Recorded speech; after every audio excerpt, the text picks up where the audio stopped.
Kantamal block पलसागोला ठारू झिंकरपाली प्रधानमंत्री सड़कर अवस्था शोचनीय हो पड़ा अभियोग करने सह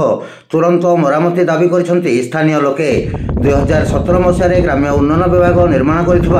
3 किलोमीटर 900 मीटर रास्ता विभिन्न स्थान में पिचु उठी खालखमारे भर्ती होता अभियोग कर वर्षा पूर्व उक्त रास्ता मरामती करा नगले आहरी नष्ट होगा सह जनसाधारण यातायात घर असुविधा भोग करेंगे विभाग जंत्री निकट में स्थानीय अंचल बासिंदा अभियोग कर पलसागुड़ा झिंकरपाली प्रधानमंत्री रास्ताटा बहुत शोचनीय हो जेनटा कि देखा गले पिला स्कूल जाऊन कॉलेज जाऊन ट्यूशन जाऊन से टाइम से बहुत खड़िया खबर सम्मुखीन हो जाऊन संध्यारे भी देखबे काना दिन बेली भी देखले लोग मैंने एक्सीडेंट हो जाऊन रास्ता एत खराब हो माने बाइक रे जीवार भी असुविधा है खाल माने हो जाइए तो आम बाबद एग्जीक्यूटिव इंजीनियर भी पचारि से कहले इथर टेंडर हो जाइए बाइक रे काना है कि केन कारण गोटे स्टे हो जाए भी नहीं जानी से भी बुझिक कहूँ कहूँ आउे